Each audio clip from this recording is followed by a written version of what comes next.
दोस्तों दिव्यांग दुनिया यूट्यूब चैनल और हमारे फेसबुक पेज दिव्यांग दुनिया में आपका स्वागत है।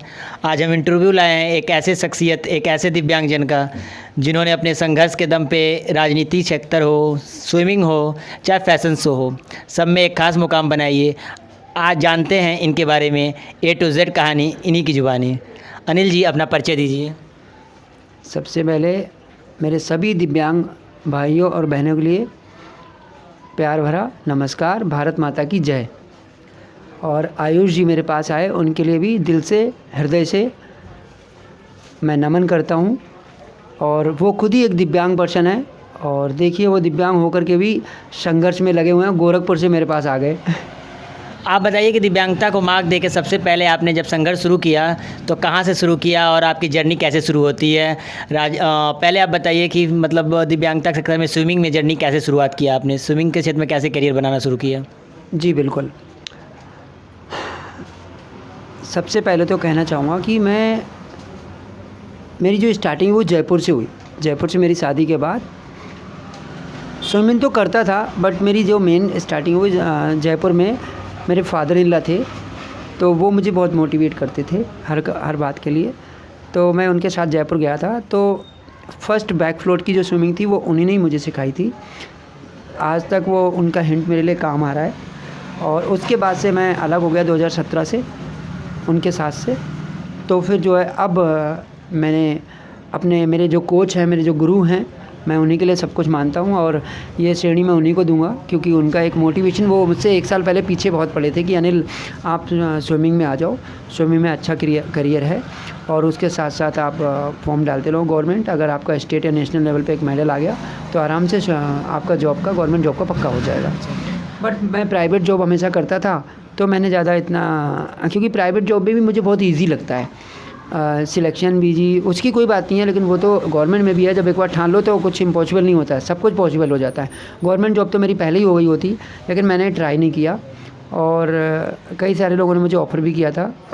बहुत सारी कंसल्टेंसी आती हैं, कॉन्ट्रैक्ट बेस पे भी करवाती हैं, तो पहले भी मेरा बैंक में हो चुका होता, लेकिन मैंने पहले भी ट्राई ना। बट अब मैं ज़रूर चाहता हूँ कि अपना स्विमिंग में करियर बनाऊँगा सर के साथ। वो मुझे बहुत मोटिवेट करते हैं, गाइडेंस भी करते हैं। मैं सुबह 1 घंटे की स्विमिंग करता हूँ और बहुत अच्छा लगता है। संदीप नाम है उनका, और जो स्पोर्ट कॉम्प्लेक्स है गाज़ियाबाद में, वहाँ पर है महामाया स्पोर्ट कॉम्प्लेक्स, वहाँ पर मैं करता हूँ।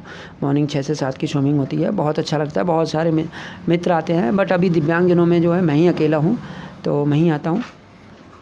और आगे और आप कुछ स्विमिंग के बारे तो मैं अभी इतना ही कहूँगा। कैसे करियर बनाया, राजनीति में कैसे आप एक्टिव हुए हैं, और दिव्यांगजन अगर राजनीति में आना चाहते हैं तो कैसे आ सकते हैं, कैसे जुड़ सकते हैं? और अगर आपसे जुड़ के और राजनीति करना चाहते हैं, दिल्ली NCR के हैं आप लोग, दिव्यांगजन हैं, करियर बनाना चाहते हैं, तो अनिल जी आप उनका कैसे हेल्प कर सकते हैं? ये सभी कुछ आप मुझे बताइए, जिससे कि इस वीडियो कोई देख रहा है दिल्ली NCR से बंदा, तो राजनीति में करियर बनाना चाहता है, तो शुरू से अंत तक उनको बताइए।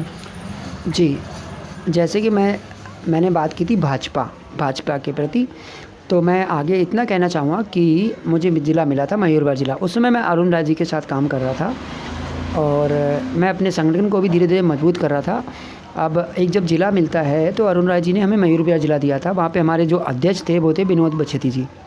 उसके बाद जो है हमने जो है उस ज़िले में धीरे धीरे दिव्यांगजन को इकट्ठा स्टार्ट करना किया, तो वहाँ पे मंडल संयोजक बनाए हमने, है ना। मंडल संयोजक से जिलाध्यक्ष तो मैं था ही था। उसके बाद हमारे जो नॉर्मल पर्सन थे उसमें थे जो जिलाध्यक्ष, वो विनोद बछेती थे वहाँ के। और मैं दिव्यांगजनों में वैसे तो कहते हैं, फिर बाद में जो वो चेंज होती तो उसे कहते हैं संयोजक, है ना, जिला संयोजक। तो मैं ऐसे जिला संयोजक था, फिर मंडल संयोजक थे मुझसे नीचे, उसके बाद जिला अध्यक्ष वहाँ पर विनोद बछेती जी थे। इस तरह से हमने ज़िले में काम किया धीरे धीरे। फिर जो है हम और काम करते रहे आगे अरुण राय जी के साथ। हमने दिव्यांगजनों को 80 से 100 तक ट्राईसाइकिल बंटवाई, बैटरी वाली भी कुछ होती हैं, उनके साथ मिल करके। न्यूज़पेपर में भी मेरा नाम आया था, फ़ोटो भी आया था, नाम तो नहीं आया था, फ़ोटो आया था, है ना। अब वो अरुण राय जी अपने काम करे, तो एक सुमन बहन है हमारी, वो भी सहयोग करती रहती थी, वो भी दिव्यांग है पैर से, तो वो भी बहुत स्ट्रगल करती रहती है। और बहुत अपने ज़िले से भी मैंने उसको समझाया कि वहाँ से आप काम करो अपने ज़िले से, और अपने वहाँ पर अपने उसको मजबूत करो। तो धीरे धीरे फिर हम अरुण राय जी के साथ काम करते रहे। फिर अचानक इनको क्या हुआ, इन्होंने जो है हमारे लिए मना कर दिया, है ना, जबकि इनका कोई अधिकार नहीं बनता कि वो हमें मना करे, हाँ, किसी भी प्रकार से कोई अधिकार नहीं बनता इनका कि वो हमें मना करें। हम भारतीय जनता पार्टी कभी नहीं करती है, वो 5 साल से पहले निकाल ही नहीं सकती किसी को, है ना, कोई अधिकार ही नहीं बनता इनका। इन्होंने हमें मना किया, हमने कहा कोई बात नहीं, हमने अपना रास्ता चेंज कर लिया, हमें लड़ाई थोड़ी ना चाहिए। इन्होंने हमें मना किया, हमने राष्ट्रीय लेवल पे स्टार्ट कर दिया। हमारे एक मित्र वहाँ पे अचानक ऐसे ही हमें मिल गए भारतीय जनता पार्टी के ऑफिस में ही, जो कि वो नेतृहीन है, उनका नाम है, वो मित्र तो नहीं थे, अचानक हमें मिले थे, उनका नाम है राजकुमार सैन, जो कि नेतृहीन है। और बस उन्होंने कहा हमें अनिल कोई पोजीशन दे दो। मैंने कहा, उनकी मन था कि हम चेयरमैन बने, मैंने कहा चेयरमैन बन जाओ। मैंने उनको चेयरमैन की उपाधि दे दी और हमने जो है सीधे एक बीजेपी राष्ट्रीय दिव्यांग प्रकोष्ठ जनसंघ का इम्प्लीमेंट कर दिया। फिर हमने उसको हर जगह फैला दिया। हमने उसको लखनऊ से लेके हर जगह से, लखनऊ से मीडिया से मेरे पास मीडिया हाउस से कॉल भी आ गई।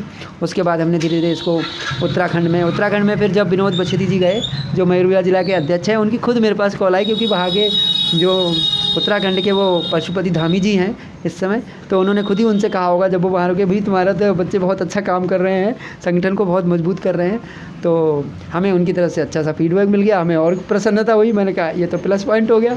तो इस तरह से फिर हमने जम्मू कश्मीर के लिए और उसके बाद हरदोई में हमारा राहुल को हमने उपाधि दी और हमने कहा कि काम करो भारतीय जनता पार्टी के लिए। हमारे महाराज जी हैं उत्तर प्रदेश में, वो तो हमें रोकेंगे नहीं। जब हम उनके महाराज जी खुद ही कहते हैं, योगी महाराज जी खुद ही कहते हैं कि आप बेटा, हमारा जो भी ऑनलाइन प्रचार या प्रसार करता है, हम उनके दिल से शुक्रिया अदा करते हैं। तो हम महाराज जी को भी अपना मैसेज देना चाहेंगे कि हम आपके बच्चे हैं और हमारे लिए भी एक आशीर्वाद दीजिए अच्छा सा। और आप जब भी चाहेंगे तो हम 10-20 हज़ार दिव्यांगजनों को वहाँ गोरखपुर पहुँचाएँगे, जब भी आप कहेंगे, और हम आपसे आशीर्वाद लेंगे वहाँ पर। तो इस तरह से हमने हरदोई, सुजानपुर, सीतापुर, उसके बाद उज्जैन और कश्मीर और उत्तराखंड, उत्तरांचल, इस तरह से सारी जगह हमने इस बीजेपी राष्ट्रीय दिव्यांग प्रकोष्ठ जनसंघ के लिए दौड़ा दिया एक साथ, है ना, बहुत तेज़ी की तरह रफ्तार से। तो मुझे बहुत खुशी मिलती है, बहुत अच्छा लगता है। इस तरह से मैंने काम किया। और साथ ही में मैं धीरे धीरे एक कंपनी में, जो विदेश की कंपनी थी, उसमें अपना वर्क फ्रॉम होम करता रहता था घर से बीच में, क्योंकि मुझे अच्छा लगता है। बहुत सारे सोशल वर्क भी मुझे अच्छा लगता है, लोगों की सेवा करना भी अच्छा लगता है ना। और मन को बहुत खुशी मिलती है। कभी कभी मैं रास्ते में जब भी जाता हूँ और मैं अपनी गाड़ी से देखता हूँ कि किसी को अगर ज़रूरत है, तो चाहे रात के 2 बजे हों, मैं ये नहीं देखता हूँ कि मुझे अपने मरने का डर नहीं है, मैं ये नहीं देखता हूँ कि मेरा दुश्मनी खड़ा है, मैं सीधे उसको लिफ्ट देता हूँ। लेकिन हाँ, जज तो थोड़ा कर ही लेता हूँ बातों से, थोड़ा रोक करके कि हाँ मुझे धोखा नहीं मिलेगा इस इंसान से, तभी मैं उसको अपनी गाड़ी पे बैठा के ड्रॉप भी कर देता हूँ। तो ये क्रिएटिविटी मुझे बहुत अच्छी लगती है। इस तरह से मैंने अपने संगठन को मजबूत किया। और एक सर और भी हमारे खेमचंद शर्मा जी, वो मथुरा के ही हैं, वो भी मुझे बहुत मोटिवेट करते रहते हैं। उन्होंने हर बात में मेरा सहयोग किया। कभी कोई परेशानी मुसीबत हुई तो उन्होंने हमेशा मुझे मोटिवेट किया कि अनिल कोई बात नहीं, हिम्मत नहीं हारते हैं, लगे रहो। और उन्होंने कई बार मुझे प्रोत्साहन भी किया आगे बढ़ने के लिए। मैं भारतीय जनता पार्टी ऑफिस में जाता रहता हूँ, वहाँ पे जो पंडित 14 पंथ मार्ग पे है, 14 नंबर है, पंडित 14 पंथ मार्ग 14, तो वहाँ पर मैं बीच बीच में जाता रहता हूँ, उनसे मेरी मुलाकात होती रहती है। इस तरह से मैंने और ग्रोइंग किया और सारे दिव्यांगजनों को इकट्ठा किया। दिव्यांगजन मुझे बहुत प्यार करते हैं। थोड़े हमारे दिव्यांगजन नटखट होते हैं, शरारती होते हैं, बट दिल के बहुत साफ़ होते हैं। अक्सर कभी दिव्यांगजन के साथ गलत लोग करते हैं, बट वो नहीं करते हैं, वो जानबूझ के नहीं करते। उनसे धोखे में हो जाए तो अलग बात है, बट वो जानबूझ के गलत नहीं करते हैं। और ये बताइए कि अगर दिव्यांगजन कोई दिल्ली या एनसीआर में है, अगर वो साइकिल के लिए परेशान है, या बैटरी वाली साइकिल हो या व्हील चेयर हो, या उसको पेंशन नहीं मिलती है, तो कैसे, किस एनजीओ से, कहाँ जुड़ के या किससे जुड़ के वो अपना ये समस्या उठा सकता है कि उसका पेंशन बन जाए, उसको साइकिल मिल जाए, उसको व्हील चेयर मिल जाए, क्योंकि ये बहुत ही कॉमन परेशानी है। तो बताइए। सबसे पहले मैं कहूँगा कि जो भी दिव्यांगजन हैं, यदि वो दिल्ली एनसीआर से कहीं से भी है, चाहे वो ग्रेटर नोएडा हुआ, तो हर जगह पे दिव्यांगजनों के विकास भवन होते हैं। चाहे वो नोएडा हुआ तो नोएडा में नोएडा और गौतम बुद्ध नगर दोनों एक ही में आते हैं। इनका जो सूरजपुर विकास भवन होता है, तो वहाँ पे एक केबिन होता है दिव्यांगजनों का, है ना। किसी से कोई रिश्वत नहीं देनी, कोई घूसखोरी नहीं करनी, सीधे दिव्यांगजन वहाँ पर जाएंगे। वहाँ उस कमरे में जा कर के मैं एग्जांपल के लिए नोएडा और गौतम बुद्ध कहा, इसी प्रकार से गाज़ियाबाद में गाज़ियाबाद का विकास भवन होता है, वहाँ भी दिव्यांगजनों का एक कमरा होता है। और दिल्ली है तो दिल्ली में भी एक विकास भवन होता है। हर ज़िले में विकास भवन होता है। मयूरभंज जिला है या बहुत सारे ईस्ट है, वेस्ट है, नॉर्थ है, साउथ है, तो उनका भी एक विकास भवन होता है। तो दिव्यांगजन उस विकास भवन में जाएंगे, वहाँ पर एक वेबसाइट भी होती है, ऑनलाइन भी अप्लाई कर सकते हैं अपने आप से, वो लिख करके लाएंगे। मेरे को आइडिया नहीं है उसका अभी, नहीं तो मैं तुरंत अभी बताता। यहाँ वेबसाइट ये है, क्योंकि गलत नहीं बतानी चाहिए, मैं लाइव हूँ, गलत बताने से वो काम नहीं हो पाएगा उनका, तो ठीक नहीं लगेगा। तो एक वेबसाइट होती है, उस पे जाकर के दिव्यांगजन ऑनलाइन अप्लाई कर सकते हैं अपने आप से भी। और जब वहाँ रूम में जाएंगे, हर ज़िले में हर विकास भवन में एक दिव्यांगजनों का केबिन होता है, वहाँ पर जाकर के वेबसाइट ले करके और ऑनलाइन उसे अप्लाई कर देंगे। या फिर, और ये ज़्यादातर ऑनलाइन ही होता है, या किसी भी साइबर कैफ़े पर जा कर के और वहाँ से भी ऑनलाइन अपने आधार कार्ड, पैन कार्ड ये सब अपलोड कर दीजिए, फ़ोटो अपलोड कर दीजिए, आपकी अप्लाई हो जाएगी। 3 महीने बाद ऑटोमेटिक आपके घर पे लेटर आ जाएगा। ये सब रैंडमली ऑनलाइन ही होता है। तो इस तरह से वो दिव्यांगजन अपनी पेंशन के लिए अप्लाई कर सकते हैं। और ट्राई साइकिल की रही बात, तो मेरा नंबर है 7017804752 और 8376097332। इस नंबर पे मुझसे बात कर लीजिए। ट्राई साइकिल का मैं भी करवा सकता हूँ, जहाँ जहाँ भी मेरी जान पहचान है वहाँ से। और एक मिंडा कॉरपोरेशन है जो सेक्टर 63 में है, गूगल पे डाल सकते हैं, वहाँ पर भी जाके आप व्हील चेयर तो ले सकते हैं। ट्राई साइकिल का मुझे अभी आइडिया नहीं, व्हील चेयर वहाँ ऑन द स्पॉट मिल जाती है, आधार कार्ड देना है, फ़ोटो भेजेगा, वहाँ पे ऑनलाइन मिल जाएगी, है ना। ये प्राइवेट सेक्टर है, मिंडा कॉरपोरेशन कंपनी का नाम है। और गवर्नमेंट सेक्टर के लिए मैंने नंबर अपने शेयर कर दिए हैं, उनसे बात कर लें, मैं जहाँ से होगा। और विकास भवन में भी ये जानकारी आप दे सकते हैं, और अपना आधार कार्ड देकर वहाँ से भी अगर सुविधा ये मिलेगी समाज कल्याण विभाग से, तो वहाँ से भी आपको ये सुविधा प्रोवाइड कर दी जाएगी गवर्नमेंट ऑफ इंडिया की तरफ से। और बाकी हमारे योगी महाराज जी तो इतना बढ़िया काम करती रहते हैं, दिव्यांगजनों के लिए कुछ ना कुछ छोटे छोटे इवेंट निकालते ही रहते हैं, तो मैं उनका दिल से शुक्रिया अदा करूँगा। और वो हमारे लिए बहुत पूजनीय हैं, बहुत रिस्पेक्टेड हैं, और हमेशा हमारे दिव्यांगजनों को मोटिवेशन करते रहते हैं। और हाँ, एक बात और बताऊँगा, हमारे जो भी जितने हमारे दिल्ली NCR के पुलिस कर्मी जो हैं, वो भी हमारे बहुत सहयोजक हैं, बहुत प्यारे हैं, और वो तत्पर हमारे लिए अच्छा काम करते रहते हैं।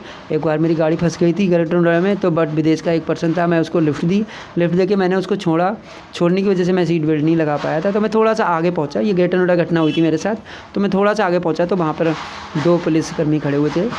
लेकिन हमारे महाराज जी ने उनको आदेश दे रखा है जाने का कि अगर हमारे कोई दिव्यांग बंधु मिलते हैं तो आप उन्हें ज़्यादा परेशान नहीं करना है ना। तो उन्होंने मुझसे कुछ पूछा, तो मैंने उनको सच बताया। मैंने कहा सर उनको लिफ्ट दी थी, इसलिए मैं थोड़ा सा भूल गया था सीट बेल्ट लगाना। तो उन्होंने मुझसे कुछ नहीं कहा, उन्होंने नॉर्मल मुझे जाने दिया।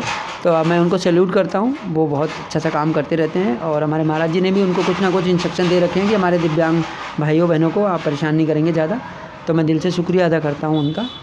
और ये हमारी राजनीति की थोड़ी सी वार्तालाप हो गई थी, थोड़ा सा मैंने अपने खेल के बारे में बता दिया था, स्विमिंग के बारे में, और छोटा सा पॉइंट अपनी कंपनी के बारे में भी बताता हूँ। मैं मल्टीनेशनल कंपनी में जॉब भी करता था, अभी तो नहीं हूँ कार्यरत, बट जॉब करता था, फिर दोबारा हो जाएगी जॉब की, कोई बात नहीं है, तो चलता रहता है। तो मैं मल्टीटास्किंग पर्सन हूँ, मुझे बहुत अच्छा लगता है काम करते हुए।